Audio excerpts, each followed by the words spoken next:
Broadway ਤੁਹਾਡੇ विदेश जाण दे सुपनिਆਂ ਨੂੰ देवेगा हकीकत दी उड़ान। सो कनाडा आईआरसीसी की तरफ से आज रिपोर्ट जारी की गई है बैकलॉग को लेके।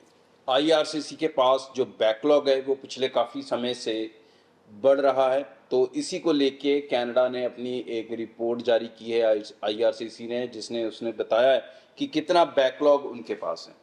टोटल नंबर ऑफ एप्लीकेशंस जो अंडर प्रोसेस हैं कनाडा एम्बेसी में इस समय अलग अलग वीज़ा कैटेगरीज को लेके, चाहे सिटीजनशिप की हैं, परमानेंट रेजिडेंसीज की हैं, टूरिस्ट वीज़ा की हैं, स्टूडेंट वीज़ा की हैं, ये सभी मिला के तकरीबन 22 लाख एप्लीकेशंस अंडर प्रोसेस हैं। 2.2 मिलियन एप्लीकेशंस अंडर प्रोसेस हैं, और इनमें से जो 13 लाख के आसपास की एप्लीकेशंस हैं वो परमानेंट वाली हैं, रेजिडेंट वाली हैं, तो वो मंथली बेसिस पे ही अपने जो हिसाब है वो चलता रहेगा, और वो उन पे वैसे भी थोड़ा टाइम कंज्यूमिंग ज़्यादा होती है।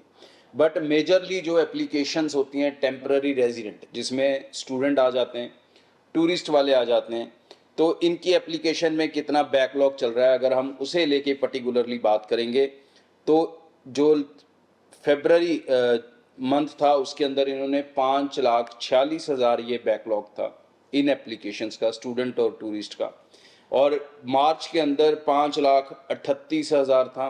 अप्रैल में ये फिर बढ़ चुका है, 5,48,000 हो चुका है। इसी कारण हम कहीं ना कहीं देख रहे हैं कि स्टूडेंट की एप्लीकेशन तो फिर भी टाइम से प्रोसेस हो रही है, क्योंकि उसके अंदर एक डेडलाइन होती है। कनाडा को अपना स्टूडेंट का इनटेक भी जो है वो पॉजिटिवली पुश करना होता है, तो स्टूडेंट के अंदर जो रिस्पांस टाइम है after biometric on an average basis 15 दिन के अंदर अंदर रिजल्ट्स मोस्टली एप्लीकेशन पे मिल रहे हैं। टूरिस्ट वीज़ा एप्लीकेशंस के अंदर थोड़ा टाइम ज़रूर लग रहा है, जिसके अंदर अप्रॉक्सीमेटली जो टूरिस्ट वीज़ा की फ़ाइल है वो 30 डेज़ का समय ले जाती है। बायोमेट्रिक्स के बाद के टाइम की मैं बात कर रहा हूँ। तो अगर आप स्टूडेंट की एप्लीकेशन लगाने जा रहे हैं तो yes, you can expect your result maximum with in 2 to 3 weeks after biometrics. और अगर आप टूरिस्ट की फ़ाइल लगा रहे हैं या लगा चुके हैं या वेट कर रहे हैं, तो उसके लिए तकरीबन बायोमेट्रिक के बाद 4 हफ्ते का टाइम लग सकता है। और टूरिस्ट के अंदर ऐसा भी होता है, कई बार एप्लीकेशंस बैकलॉग्स में चले जाती हैं, जिसके अंदर 2 से 3 महीने तक का भी समय लग सकता है। ये डिपेंड करेगा आपकी एप्लीकेशन के ऊपर। कुछ एप्लीकेशंस उसमें रेंडमली पिक की जाती हैं क्रॉस वेरिफिकेशंस के लिए, और जब वो वेरिफिकेशंस के लिए केस पिक हो जाते हैं तो अक्सर वो नॉर्मल टाइम से थोड़ा ज़्यादा समय ले जाते हैं। तो जो बैकलॉग्स का ओवरऑल स्ट्रक्चर देखें तो ये कोई बहुत बड़ा प्रॉब्लम नहीं है किसी तरह से भी। स्लाइटली बैकलॉग पिछले मार्च महीने के मुकाबले अप्रैल में बढ़ा है।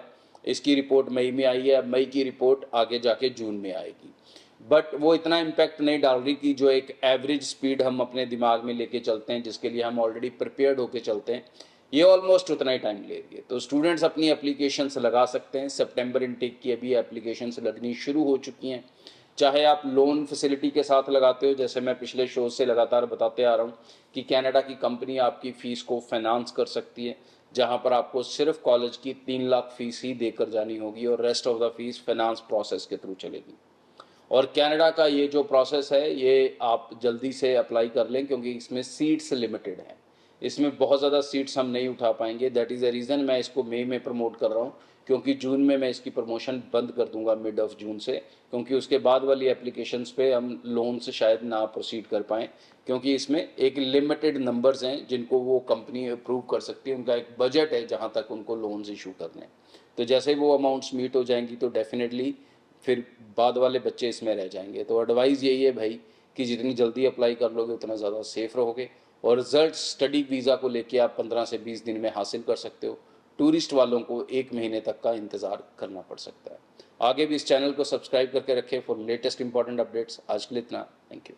ब्रॉडवे ਤੁਹਾਡੇ विदेश जाण दे सुपनिਆਂ ਨੂੰ देवेगा हकीकत दी उड़ान।